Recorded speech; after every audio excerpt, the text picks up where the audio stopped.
Oh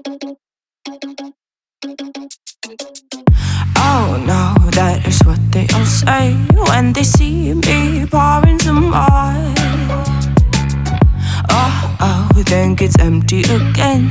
Better fill it up before I go. Cause I'm loving it, feeling it, touch me and being it. See what I see in it, I'm typical. Messing around with it, mix it up, go with it. Fuck with it, flow with it, let it all go. Oh Lord, think you know what I'm like, but you don't. ഒരു bike മേടിക്കുന്ന പൈസയ്ക്ക് ഞാൻ മേടിച്ചത് ഇതാണ് guys, the iPhone 12 Pro Max. അപ്പോൾ ഞാനിത് use ചെയ്യാൻ തുടങ്ങിയിട്ട് 2 ദിവസമായി. അപ്പോൾ നമുക്ക് 2 ദിവസം പുറകിലോട്ട് പോയി ഇതിൻ്റെ അൺബോക്സിങ് കണ്ടിട്ട് പെട്ടെന്ന് തിരിച്ചു വരാം.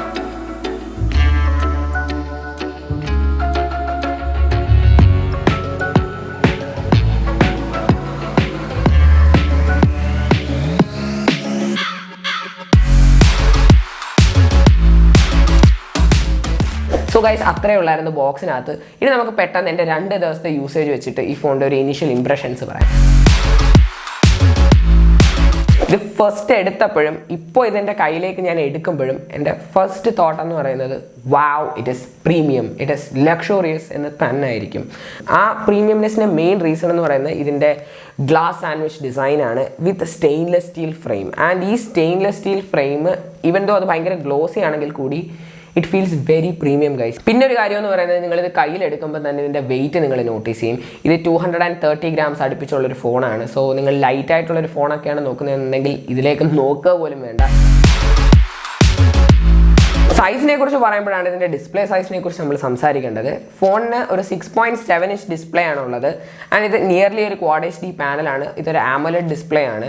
ആൻഡ് ഡിസ്പ്ലേ പ്രൊട്ടക്ട് ചെയ്തേക്കുന്നത് സെറാമിക് ഷീൽഡ് എന്ന് പറയുന്ന ഒരു ടെക്നോളജിയാണ്. ഇത് 4 times മോർ ഷാറ്റർ റെസിസ്റ്റൻ്റ് ആണ് എന്നാണ് ആപ്പിൾ പറയുന്നത്. ഈവൻ ദോ ഡ്രോപ്പ് റെസിസ്റ്റൻ്റ് ആണെന്ന് ആപ്പിൾ അവകാശപ്പെടുന്നെങ്കിലും അവർ സ്ക്രാച്ച് റെസിസ്റ്റൻസിനെ കുറിച്ചൊന്നും പറയുന്നില്ല. സോ ആരെങ്കിലും മേടിക്കുന്നുണ്ടെങ്കിൽ ഏത് ഐഫോൺസ് ആയിക്കോട്ടെ ഒരു സ്ക്രീൻ ഗാർഡ് ഇടുന്നത് കുറച്ചുകൂടെ നല്ലതായിരിക്കും. പാനലിൻ്റെ ക്വാളിറ്റിയെ കുറിച്ച് തന്നെ നമ്മൾ സംസാരിക്കുകയാണെന്നിരിക്കട്ടെ, ഇത് നല്ല രീതിയിൽ ബ്രൈറ്റും അതേപോലെ ഡിമ്മും ആവുന്ന ഒരു പാനലാണ്. അതായത് നിങ്ങൾ നൈറ്റിലൊക്കെ യൂസ് ചെയ്യുമ്പം നല്ല രീതിയിൽ ബ്രൈറ്റ്നസ് കുറയ്ക്കാനും പറ്റും.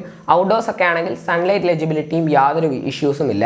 പക്ഷേ 2 കാര്യങ്ങൾ എല്ലാവർക്കും ഒരേപോലെ, എന്നെ സംബന്ധിച്ച് അത് കുഴപ്പമല്ലെങ്കിലും ചിലർക്കെങ്കിലും അതൊരു ബുദ്ധിമുട്ടാവും. ഒന്നെന്ന് പറയുന്നത് നോച്ചാണ്. ഇത് iPhone 10 തൊട്ടുള്ള ഒരു ഡിസൈൻ ട്രെൻഡാണ്. അപ്പോൾ എൻ്റെ നേരത്തെ ഇരുന്ന ഒരു 21,000 രൂപയുടെ പോക്കോ ഫോണിന് സഹിതം ഈ സെയിം നോച്ച് ഉണ്ടായിരുന്നു. എനിക്കിതിലോട്ട് വന്നപ്പോൾ പ്രത്യേകിച്ച് കുഴപ്പമൊന്നും തോന്നിയില്ല. എനിക്ക് നോച്ച് വലിയ പ്രശ്നമില്ല. പക്ഷേ ഒരുപാട് പേർക്ക് ആ ഡിസൈൻ ഇഷ്ടമല്ല. സോ അങ്ങനെയുള്ളവരെ സംബന്ധിച്ച് ഇതുവരെ ഐഫോണിലേക്ക് സ്വിച്ച് ചെയ്യാനുള്ള ടൈം ആയിട്ടില്ല. പിന്നെ അടുത്ത കാര്യം എന്ന് പറയുന്നത്, നിങ്ങൾ ഹൈ റിഫ്രഷ് റേറ്റ് നോക്കിയാണ് വരുന്നുണ്ടെങ്കിൽ ഈ പരിസരത്തേക്കേ വരേണ്ട. കാരണം iPhone 12 Pro Maxനോ മറ്റൊരു ഐഫോൺസിനോ ഹൈ റിഫ്രഷ് റേറ്റ് ഡിസ്പ്ലേസ് ഇല്ല. മേ ബി അടുത്ത വർഷത്തെ ഐഫോൺസിൽ വരുമായിരിക്കും. എന്തായാലും ഈ മോഡൽസിൽ അതില്ല. എന്നെ സംബന്ധിച്ച് അത് അത്ര വലിയ ഡീൽ ബ്രേക്കറോ അല്ലെങ്കിൽ ഞാൻ മിസ് ചെയ്യുന്നൊരു ഫീച്ചറൊന്നും അല്ല. പക്ഷേ ഉണ്ടായിരുന്നെങ്കിൽ കൊള്ളായിരുന്നു. But the quality of the പാനലിനെ കുറിച്ച് മാത്രം സംസാരിക്കുകയാണെങ്കിൽ ഇറ്റ് ഈസ് ടോപ്പ് നോച്ച് എന്ന് തന്നെ പറയണം. ഇതിൻ്റെ പ്രോ ഏരിയ എന്താണെന്ന് ചോദിച്ചാൽ ഞാൻ കണ്ണും പൂട്ടി പറയും, it would be the cameras are pro grade. എനിക്ക് പ്രത്യേകിച്ച് ഒന്നും പറയാനില്ല. കാരണം ഐ വാസ് സർപ്രൈസ്ഡ്. ഞാൻ ഇതിൻ്റെ ക്യാമറ പെർഫോമൻസ് കണ്ണ് തള്ളി എന്ന് പറയുന്നതായിരിക്കും ശരി. ഞാനൊരു ഇമേജിൻ്റെ സാമ്പിൾ കാണിച്ചു തരാം. ഈ മേളിൽ കാണുന്നത് ഒരു മിഡ് റേഞ്ച് ഫോണിൽ എടുത്തതാണ്. ഏതാണ്ട് അത്ര എനിക്കും കാണാൻ സാധിച്ചിട്ടുള്ളൂ. അതിനപ്പുറം ഒന്നും ഞാനും അവിടെ കണ്ടില്ല. ആൻഡ് അതിൻ്റെ താഴെ കാണുന്നത് ഈ ഫോണിൽ 12 Pro Maxൽ എടുത്തൊരു ഇമേജാണ്. ആൻഡ് അതൊരു 10 second ലോങ് എക്സ്പോഷർ ഇമേജ് ആയിരുന്നു. 10 second ഷട്ടർ ഓപ്പൺ ചെയ്ത് വെച്ച് നൈറ്റ് മോഡ് ഇട്ടെടുത്തൊരു ഇമേജാണ്. നിങ്ങൾ ആലോചിക്കണം, അതൊരു 10 second ഇമേജാണ്. അപ്പോൾ ഫോൺ നമ്മൾ 10 second ഇങ്ങനെ അനക്കാതെ പിടിച്ചാൽ ഇച്ചിരിയൊക്കെ അനങ്ങും. അപ്പോൾ ഒരു ഷേക്ക് വരും. അപ്പോൾ ബ്ലർ ആവാനുള്ള സാധ്യതയുണ്ട്. പക്ഷേ നിങ്ങൾ ഇമേജ് ശ്രദ്ധിച്ചാൽ അറിയാം അതിനകത്ത് എത്രത്തോളം ലൈറ്റ് ഉണ്ടെന്നും അത് എത്ര ഷാർപ്പാണെന്നുള്ള കാര്യവും നിങ്ങൾക്ക് മനസ്സിലാവും. ആൻഡ് ഞാൻ അപ്പോഴാണ് ഇതിൻ്റെ സെൻസർ ഷിഫ്റ്റ് ഇമേജ് സ്റ്റെബിലൈസേഷൻ എത്രത്തോളം യൂസ്ഫുൾ ആണെന്ന് മനസ്സിലാക്കി. എനിക്ക് അവിടെ ബെയർലി കാണാൻ പറ്റുന്നില്ലായിരുന്നു എൻ്റെ കണ്ണുകൊണ്ട്. ബട്ട് ദിസ് ഫോൺ അതിന് എങ്ങനെ അവിടെ നിന്ന് ലൈറ്റ് കിട്ടി എന്നുള്ളത് എനിക്കറിയത്തില്ല. ആൻഡ് ഇനിഷ്യൽ ഇംപ്രഷൻസ് ആണെങ്കിൽ കൂടി I M satisfied with the camera. പിന്നെ ആപ്പിളിൻ്റെ പ്രോ എന്ന് പറയുന്ന ഫോർമാറ്റ് ഇതുവരെ എനിക്ക് കിട്ടിയിട്ടില്ല. അപ്പോൾ അപ്ഡേറ്റിലൂടെ വരും. അപ്പോൾ അത് കുറച്ചുകൂടെ യൂസ്ഫുൾ ആയിട്ടുള്ളൊരു ഫീച്ചറും കൂടെ ആയിരിക്കും. വീഡിയോയെക്കുറിച്ച് സംസാരിക്കുകയാണെങ്കിൽ ഈ ഫോണിൻ്റെ 4 ക്യാമറാസിൽ നിന്ന് 4K 60 FPS ഷൂട്ട് ചെയ്യാൻ സാധിക്കും. ആൻഡ് HDR ഫോർമാറ്റിൽ ഡോൾബി വിഷൻ HDR സപ്പോർട്ട് ചെയ്യുന്ന ഫസ്റ്റ് ഫോണാണ്. ഫ്രണ്ട് ക്യാമറയിൽ കൂടെ 4K 30 മാത്രമേ ഡോൾബി വിഷൻ HDR സാധിക്കത്തുള്ളൂ. ബാക്കിലെ 3 ക്യാമറയിൽ കൂടെ 60 FPS വരെ സാധിക്കുന്നതാണ്. പിന്നെ പിന്നെ ഇതിൻ്റെ ബാറ്ററി കപ്പാസിറ്റിയും ചാർജിങ്ങിനെ കുറിച്ച് പറയുമ്പോൾ ഇതിൻ്റെ കൂടെ ഞാൻ പറഞ്ഞു ഇതിൻ്റെ കൂടെ ചാർജർ ഒന്നും തന്നെ അവൈലബിൾ അല്ല ബോക്സിൽ. അപ്പോൾ നിങ്ങൾക്ക് ബോക്സിൽ ചാർജർ ഇല്ലാത്തതുകൊണ്ട് തന്നെ 2000 രൂപ അധികം കൊടുത്തൊരു ചാർജർ ഏത് മോഡൽ എടുത്താലും ഇപ്പോൾ ഐഫോൺസിൻ്റെ കൂടെ മേടിച്ചേ പറ്റത്തുള്ളൂ. അപ്പോൾ അതിനെക്കുറിച്ച് അത് ആപ്പിളിൻ്റെ ഒരു സ്ട്രാറ്റജിയാണ്. വേണമെങ്കിൽ ഞാൻ ആ സ്ട്രാറ്റജി എക്സ്പ്ലെയിൻ ചെയ്തൊരു വീഡിയോ ചെയ്യാവുന്നതാണ്, കാരണം ഇല്ലെങ്കിൽ വീണ്ടും ലെങ്ത് കൂടും. പക്ഷേ ഇൻ ഷോർട്ട് നിങ്ങളൊരു ചാർജർ മേടിക്കുക, ആപ്പിളിൻ്റെ തന്നെ ആയിരിക്കും കുറച്ചുകൂടെ നല്ലത്. കാരണം ഞാൻ വേറൊരു തേർഡ് പാർട്ടി ക്വിക്ക് ചാർജർ നോക്കിയപ്പോൾ അത്രയും സ്പീഡിൽ ചാർജ് ആവുന്നില്ല. അപ്പോൾ ആ കൂടെ കിട്ടുന്ന കേബിൾ യൂസ് ചെയ്ത് ചാർജ് ചെയ്യണമെങ്കിൽ നിങ്ങളൊരു 20 വാട്ട് ആപ്പിളിൻ്റെ ചാർജർ മേടിക്കുക. 18 വാട്ട് ചാർജർ നേരത്തെ ഉള്ളവരാണെങ്കിൽ പിന്നെ മേടിക്കേണ്ട, അത് തന്നെ മതിയായിരിക്കും. പിന്നെ ഇതിന് മാക്സേഫ് എന്ന് പറയുന്ന ഒരു ആക്സസറി സപ്പോർട്ട് ചെയ്യുന്നുണ്ട്, എൻ്റെ കയ്യിലുണ്ട്. അപ്പോൾ മാക്സേഫിൻ്റെ ചാർജിങ് ടെസ്റ്റ് നമുക്ക് ഭാവിയിൽ ചെയ്യാവുന്നതാണ്, എത്രത്തോളം സ്പീഡിൽ ചാർജ് ചെയ്യുമെന്നുള്ളതും. ബാറ്ററി ലൈഫിനെ കുറിച്ച് നമുക്ക് ഫുൾ റിവ്യൂവിൽ സംസാരിക്കാം. ഇനിഷ്യൽ ഇംപ്രഷൻസ് ബാറ്ററി ലൈഫ് എനിക്ക് മോശമായിട്ടൊന്നും തോന്നുന്നില്ല, എനിക്ക് ഒരു ദിവസമൊക്കെ നിൽക്കുന്നുണ്ട്, കുഴപ്പമില്ല. പിന്നെ സ്ക്രീൻ ഓൺ ടൈമും മറ്റു കാര്യങ്ങളും എല്ലാം ഞാനൊരു മാസമെങ്കിലും ഫോൺ യൂസ് ചെയ്തതിന് ശേഷം നമുക്ക് ചർച്ച ചെയ്യാവുന്നതാണ്. ഇനി നിങ്ങൾ അറിഞ്ഞിരിക്കേണ്ട ഏറ്റവും ഇമ്പോർട്ടൻ്റ് ആയിട്ടുള്ള കാര്യം എന്ന് പറയുന്നത് ഇതിൻ്റെ സോഫ്റ്റ്വെയർ ആണ്. ഇതൊരു ആൻഡ്രോയിഡ് ഫോൺ അല്ല, ഇതൊരു ഐഫോൺ ആണ്. സോ iOS റൺ ചെയ്യുന്നത്. iOS ആണ്, അതിൻ്റേതായ റെസ്ട്രിക്ഷൻസ് ഉണ്ട്. സോ ഇങ്ങനെ ഒരു ഫോൺ എടുക്കുമ്പോൾ നിങ്ങൾ അറിഞ്ഞിരിക്കേണ്ട കാര്യം iOSൻ്റേതായ റെസ്ട്രിക്ഷൻസുമാണ്. അപ്പോൾ iOS വളരെ സ്മൂത്ത് ആയിട്ടുള്ള ഒരു സോഫ്റ്റ്വെയർ ആണ്. എനിക്ക് ഒരു ലേണിംഗ് കർവ് എന്ന് പറയാനായിട്ട് ഒരു 2-3 മണിക്കൂർ ഇച്ചിരി ബുദ്ധിമുട്ടുണ്ടായിരുന്നു, പെട്ടെന്ന് ആൻഡ്രോയിഡിൽ നിന്ന് സ്വിച്ച് ചെയ്ത് എൻ്റെ ഫസ്റ്റ് ഐഫോണും കൂടെ ആയതുകൊണ്ട്. പക്ഷേ എനിക്ക് പ്രത്യേകിച്ച് വേറെ കുഴപ്പങ്ങളൊന്നും ഇതുവരെ തോന്നിയിട്ടില്ല, എനിക്ക് ബഗ്സ് ഒന്നും ഇതുവരെ ഞാൻ നോട്ടീസ് ചെയ്തിട്ടില്ല. പക്ഷേ നിങ്ങൾക്ക് വേണ്ടുന്ന ഒരുപാട് ഫീച്ചേഴ്സ്, ഫോർ എക്സാമ്പിൾ ബ്ലൂടൂത്ത് വഴി ഫയൽ ട്രാൻസ്ഫർ നടത്തുമ്പോഴൊക്കെ iOSന് അതിൻ്റേതായ ലിമിറ്റേഷൻസ് ഉണ്ട്. അപ്പോൾ നിങ്ങൾ iOS കൊണ്ട് ഓക്കെ ആണെങ്കിൽ മാത്രമേ നിങ്ങൾ ഇത്രയും രൂപ എടുത്തൊരു ഐഫോണിൽ സ്പെൻഡ് ചെയ്യാൻ പാടുള്ളൂ.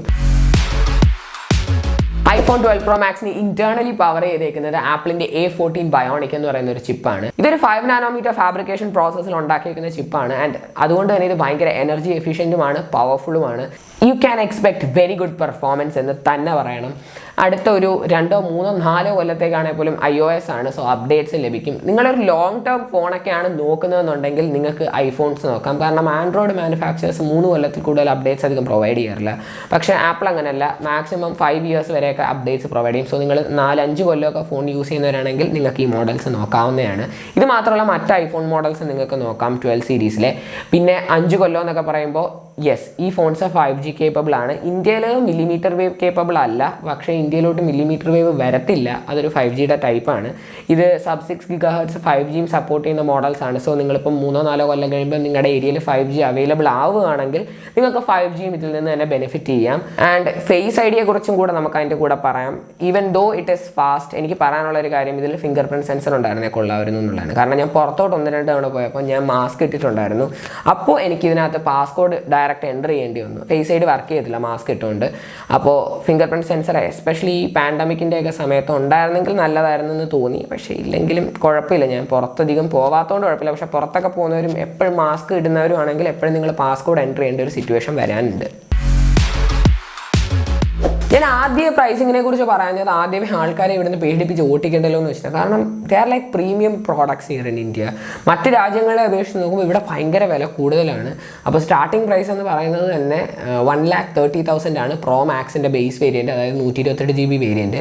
പിന്നെ സ്റ്റോറേജ് ഓപ്ഷൻ എടുക്കുമ്പോൾ നിങ്ങൾ എത്ര കാലം യൂസ് ചെയ്യും, നിങ്ങൾക്ക് എത്രത്തോളം സ്റ്റോറേജ് വേണമെന്ന് മനസ്സിൽ കണ്ടുകൊണ്ട് തന്നെ നിങ്ങൾ എടുക്കണം. കാരണം SD കാർഡ് സ്ലോട്ട് ഒന്നും തന്നെ ഇല്ല, അപ്പോൾ എക്സ്പാൻഷൻ ഇല്ല. 256 GBയുടെ സ്റ്റാർട്ടിംഗ് പ്രൈസ് എന്ന് പറയുന്നത് 1,40,000 റുപ്പീസാണ്. ആ വേരിയൻ്റ് ആണ് ഞാനിപ്പോൾ ടെസ്റ്റ് ചെയ്തുകൊണ്ടിരിക്കുന്നത്. പിന്നെ അത് കൂടാതെ ഹയസ്റ്റ് എൻഡ് വേരിയൻറ്റ്, അതായത് 512 GBയുടെ വേരിയൻറ്റിൻ്റെ സ്റ്റാർട്ടിംഗ് പ്രൈസ് എന്ന് പറയുന്നത് 1,60,000 ആണ് ഗൈസ്. അപ്പോൾ ഇതാണ് ഈ ഫോണിൻ്റെ പ്രൈസിങ്ങിനെ കുറിച്ച് എനിക്ക് പറയാനുള്ളത്. It is like crazy high എന്ന് തന്നെ പറയണം, ലൈക്ക് പ്രീമിയം പ്രോഡക്ട്സ്, അതാണ് ഐഫോൺസ് ഇൻ ഇന്ത്യ. അപ്പോൾ ഇത്രയായിരുന്നു ഗൈസ് ഇതിൻ്റെ ഇനീഷ്യൽ ഇംപ്രഷൻസ്. ഇനി നമുക്കിത് ഇൻഡെപ്ത് ആയിട്ട് റിവ്യൂ ചെയ്യണമെങ്കിൽ എനിക്ക് ഒരു മാസമെങ്കിലും ഒരു മോഡൽ യൂസ് ചെയ്ത് നോക്കണം, മിനിമം 3 വീക്സ് എങ്കിലും വേണം, എന്നാലേ അവിടെ ഇവിടെയൊക്കെയുള്ള ചെറിയ ചെറിയ പ്രശ്നങ്ങളൊക്കെ നോട്ടീസ് ചെയ്യാൻ പറ്റത്തുള്ളൂ. അപ്പോൾ അത് നിങ്ങൾ വെയിറ്റ് ചെയ്യുക. പിന്നെ നിങ്ങൾക്ക് ഈ ഫോണിൻ്റെ ഡ്രോപ്പ് ടെസ്റ്റും അതേപോലെ ബെൻ ടെസ്റ്റും ഒക്കെ ഒഴിച്ച് വയലൻ്റ് അല്ലാത്ത എന്ത് കണ്ടന്റ് വേണമെങ്കിലും പറയാം, നമുക്ക് ചെയ്യാൻ പറ്റുന്നതൊക്കെ ചെയ്യാം. പിന്നെ ഗെയിമിംഗ് റിവ്യൂ വേണമെന്നുണ്ടെങ്കിൽ നമുക്ക് ഗെയിമിംഗ് റിവ്യൂവും ടെമ്പറേച്ചർ ചെക്കും ഒക്കെ നടത്തി നോക്കാം. പിന്നെ charging test, speed test, battery drain ടെസ്റ്റോ എന്തെങ്കിലുമൊക്കെ, ഞാൻ പറഞ്ഞല്ലോ ബെൻ ടെസ്റ്റും അതേപോലെ ഡ്രോപ്പ് ടെസ്റ്റും ഒഴിച്ച് എന്ത് ടെസ്റ്റ് വേണമെങ്കിലും നമുക്ക് ചാനലിൽ ചെയ്യാവുന്നതാണ്. നമ്മുടെ ചാനൽ വയലൻസിന് എതിരാണ് ഗൈസ്, അതുകൊണ്ടാണ്. അപ്പോൾ ഇന്നത്തെ വീഡിയോയ്ക്ക് ഇത്രയേ ഉള്ളൂ guys. Thanks a lot for watching. ഇത്രയും നേരം നിങ്ങൾ കണ്ടുകൊണ്ടിരുന്നത് ബി ടെക് മലയാളം. ഞാൻ ആദിത്യ ബോസ് ആൻഡ് ബൈ.